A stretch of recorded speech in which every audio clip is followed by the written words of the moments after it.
नमस्कार साथियों, हम पढ़ रहे हैं एट गेट अभ्यास पुस्तिका संस्कृत कक्षा 6 और आज हम इसमें पढ़ेंगे प्रथमा पाठा शब्द परिचय। इसके प्रश्नोत्तर हम देखेंगे।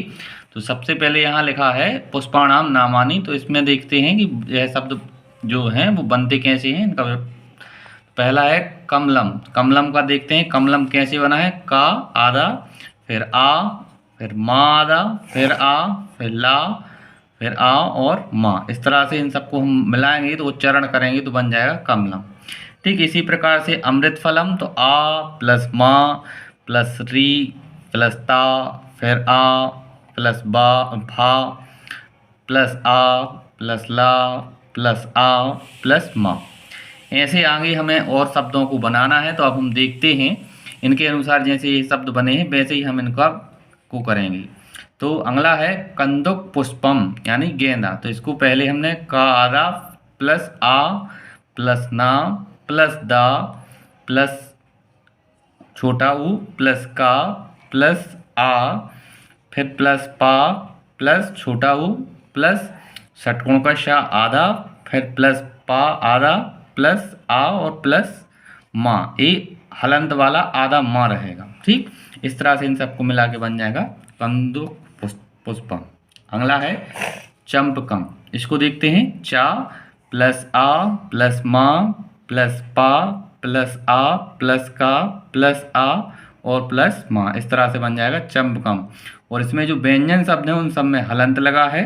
ठीक उसके बाद स्वर आता है। आगे देखते हैं कदली फलम। कदली फलम यानी केला। का आधा प्लस आ प्लस दा आधा प्लस आ प्लस ला आधा, फिर प्लस बड़ी ई प्लस आधा फा प्लस आ, फिर आधा ला प्लस आ और प्लस में माँ और माँ रहेगा आधा हलंत वाला। नेक्स्ट देखते हैं अगला है पाटलम। पाटलम का हिंदी अर्थ होता है गुलाब। अब पाटलम को देखते हैं तो पा आधा, फिर बड़ा प्लस टा प्लस आ प्लस ला प्लस आ और प्लस माँ। माँ में हलंत है आधा माँ, यानी जो व्यंजन वर्ण है वो सब आधे आधे लिखी जाती हैं। आगे बढ़ते हैं मालती। आधा माँ प्लस बड़ा, चूँकि माँ में आ की मात्रा है तो बड़ा प्लस आधा ला प्लस छोटा आ प्लस ता आधा और प्लस बड़ी ई। इस तरह से मिल जाएगा मालती। आगे है मल्लिका। मल्लिका को देखते हैं माँ प्लस आ प्लस ला, फिर से प्लस ला यानी आधा ला और ला में छुट्टी की है तो पहले आधा ला फिर आधा ला और प्लस में बड़ी ई करेंगे और फिर है प्लस का आधा और प्लस बड़ा आ। इस तरह से बन जाएगा मल्लिका। आगे बढ़ते हैं यूथिका। यूथिका में आधा या प्लस बड़ा ऊ प्लस आधा था प्लस छोटी ई प्लस का आधा और प्लस बड़ा आ। इस तरह से बन जाएगा यूथिका। आगे देखते हैं द्राक्षा। द्राक्षा यानी अंगूर होता है। आप द्राक्षा का देखें आधा दा, फिर प्लस रा प्लस बड़ा आ प्लस छत्री का छा और प्लस में आ जाएगा बड़ा। आगे देखें सेवम। सेवम में आधा शा प्लस ए प्लस आधा वा प्लस आ और प्लस में माँ। माँ में हलंत है माँ आधा। आगे बढ़ते हैं और अब देखते हैं हम दाड़ीमम। दाड़ीमम यानी अनार को देखेंगे दा, फिर बड़ा प्लस डा, फिर प्लस ई छोटी ई प्लस माँ प्लस आ प्लस हलंत वाला माँ, यानी माँ आधा है इसमें। आगे है कपित्तम। कपित्तम को देखेंगे का प्लस आ प्लस पा प्लस छोटी ई प्लस ता प्लस था प्लस आ प्लस माँ। माँ में हलंत है। इस तरह से बन जाएगा कपित्थम। आगे है नारिकेला। नारिकेला यानी नारियल। आधा ना प्लस बड़ा प्लस आधा रा प्लस छोटी ई प्लस का आधा प्लस ई प्लस ला प्लस आ प्लस विसर्ग के जी चिन्ह आ जाएंगे। ठीक है। आगे देखते हैं जम्बू।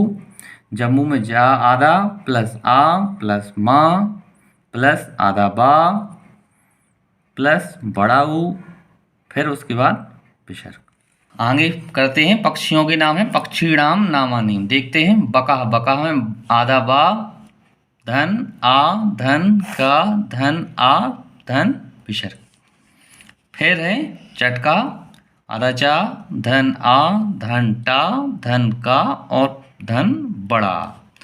आगे है कपूता, कपूता यानी कबूतर, आधा का धन आ धन पा धन ओ धन ता धन आ धन और यह विसर्ग लग जाएंगे। इस तरह से बन जाएगा कपूता। शारिका, शा धन बड़ा जो कि सा में आ की मात्रा है, धन रा आधा, फिर धन ई छोटी ई, धन का आधा धन बड़ा। इस तरह से बन जाएगा सारिका।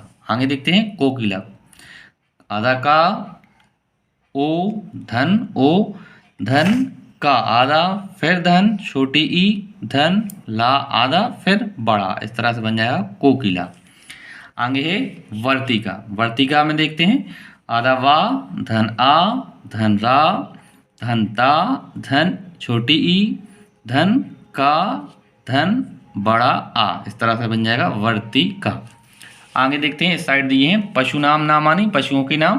पहले है उष्ट्रा, उष्ट्रा यानी ऊंट, तो ऊ छोटा ऊ, धन षटकोण का शा आधा, धन टा आधा, धन रा आधा, धन आ और उसके बाद विसर्ग। फिर है एड़ा, एड़ा यानी हिरण, ए धन हणा आधा, धन आ धन विसर्ग। इस तरह से बन जाएगा एड़ा। आगे है भल्लुका, भल्लुका यानी भालू, आधा भा धन आ धन आधा ला धन आधा ला, फिर धन में बड़ा ऊ, फिर धन आधा का धन आ धन विसर्ग। इस तरह से इन सबको मिलाने पर बन जाएगा भल्लुका। आगे है शशका, शशका यानी होता है खरगोश, आधा शा धन आ आधा शा धन आ धन आधा का धन आ और धन लगा के जोड़ देंगे विसर्ग, तो बन जाएगा शशका, शशका यानी खरगोश। आगे है कुक्कुरा, कुक्कुरा यानी कुत्ता। आगे देखते हैं आधा का धन छोटा ऊ धन आधा का धन आधा का धन छोटा ऊ धन आधा रा धन आ धन विसर्ग। इस तरह से बन जाएगा कुक्कुरा। आगे है नकुला, आधा ना धन आ धन आधा का धन छोटा ऊ धन आधा ला धन आ और धन विसर्ग। इस तरह से बन गया अपना नकुला। आगे है पक्षी नाम नामानी, पक्षियों के नाम है। यहाँ पे उल्लू का है यानी उल्लू, उल्लू का दिया है ऊ छोटा ऊ प्लस आधा ला धन बड़ा ऊ प्लस का प्लस आ प्लस विसर्ग। इसी तरह से आगे हमको करना है का यानी कौआ। आगे हम सुकाह का देखते हैं, सुकाह यानी तोता। पहले शा आधा धन छोटा ऊ धन का धन आ धन विसर्ग। आगे देखते हैं मयूरा, मयूरा यानी मोर, आधा माँ धन आ धन या धन बड़ा ऊ धन रा धन आ धन विसर्ग। इस तरह से बन जाएगा मयूरा। आगे देखें गजह, गा आधा धन आ धन आधा जा धन आ धन विसर्ग। इस तरह से बन जाएगा गजह। ये सरल शब्द हैं। आगे देखें धेनु, आधा धा धन ए धन आधा ना धन छोटा ओ धन विसर्ग। इस तरह से बन जाएगा धेनु।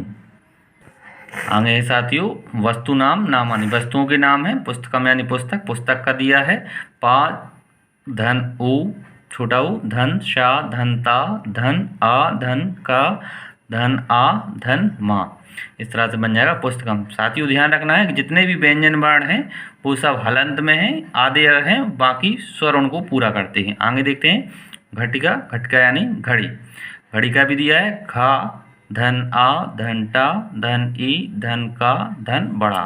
इस तरह से बन जाएगा घटिका। आगे देखते हैं चस्का, चस्का यानी गिलास, जैसे हम पानी पीते हैं। आधा चा धन आ धन षटकोण का शा धन आ धन का धन आ धन विसर्ग। इस तरह से सबको मिलाएंगे तो बन जाएगा चस्का। आगे देखते हैं द्विचक्रिका, द्विचक्रिका यानी साइकिल, जिसे बच्चों को चलाने में बहुत मज़ा आता है। आगे देखते हैं साइकिल, आधा दा धन आधा वा धन छोटी ई धन चा धन आ धन का, धन, रा, धन छोटी ई, फिर उसमें जोड़ेंगे धन का आधा, फिर लास्ट में आ जाएगा बड़ा आ। इन सबको मिलाएंगे तो बन जाएगा द्विचक्र का। यहाँ शब्दों का था। अब आगे हम अभ्यास करते हैं और अभ्यास में सबसे पहले दिए हैं बहुविकल्पीय प्रश्न, जिसमें पहला प्रश्न है आम्रम शब्दस्य वर्ण विच्छेद भवति, यानी आम्रम शब्द का हमें विच्छेद लिखना है। तो इसमें हमारा दूसरा वाला विकल्प सही रहेगा, बड़ा आ प्लस आधा माँ प्लस आधा रा प्लस आ प्लस माँ और हलंत वाला माँ। तो यहाँ हमने इसको नीचे लिख दिया है। आगे है दूसरा प्रश्न, मयूरा हिंदी भाषायां भवति। मयूरा को हिंदी भाषा में क्या कहते हैं? तो इसको कहते हैं मोर। मोर जो कि हमारे भारत देश का राष्ट्रीय पक्षी है। आगे बढ़ते हैं। तीसरा प्रश्न है, एक पद में उत्तर लिखना है हमें। तीसरे प्रश्न में लिखा है स्वर वर्णेषु प्रथमः वर्णः का अस्ति। तो स्वर वर्ण का पहला अक्षर क्या होता है? तो इसे हम सब जानते हैं, आ। ठीक, आ से अनार वाला आ। आगे प्रश्न चौथा, री वर्णस्य प्रयोगम कृत्वा कोऽपि एकम शब्दम लिखत, यानी री वर्ण का प्रयोग करते हुए हमें कोई एक शब्द लिखना है। तो ऋषि ऋषि भी लिख सकते हैं, हमने यहाँ ऋतु लिख दिया है, आप ऋषि लिख सकते हैं और भी शब्द लिख सकते हैं। आगे प्रश्न पांचवा, व्यंजन वर्णेषु चतुर्थ वर्णः का अस्ति। तो व्यंजन वर्ण का चौथा वर्ण कौन सा होता है? तो यह होता है घा। का, खा, गा, घा, चौथा वर्ण है घा। आगे प्रश्न छठवां में लिखा है व्यंजन वर्णेषु अंतिम व्यंजन वर्णः का अस्ति। तो व्यंजन वर्ण में अंतिम वर्ण होता है ज्ञाज्ञानी का, जो कि एक संयुक्त अक्षर है, संयुक्त व्यंजन है। आगे बढ़ते हैं। एक वाक्येन उत्तरम लिखत, यानी हमें अब एक वाक्य में उत्तर लिखना है। पंच पशुनाम नामानि लिखत, 5 पशुओं के नाम लिखना है। तो प्रश्न 7 में इसका उत्तर है उष्ट्रा यानी ऊंट, ईड़ा यानी हिरण, भल्लुका यानी भालू, शशका यानी खरगोश और कुक्कुरा यानी कुत्ता। ठीक, इस तरह से हमारे 5 पशुओं के नाम हुए। आगे प्रश्न 8वां, अधोलिखित व्यंजनानि क्रमानुसारम स्थाप्यत, यानी इन अक्षरों को हमें, इन व्यंजनों को क्रम से लिखना है, क्रमानुसार। तो पहला आएगा का, खा, गा, घा, इंगा। अगला प्रश्न है 9वां, के संयुक्त व्यंजनानि सन्ति, यानी कौन संयुक्त व्यंजन है? तो छा क्षत्रिय वाला, त्रसूल का और ज्ञाज्ञानी वाला, यह जो 3 अक्षर हैं यह संयुक्त अक्षर हैं।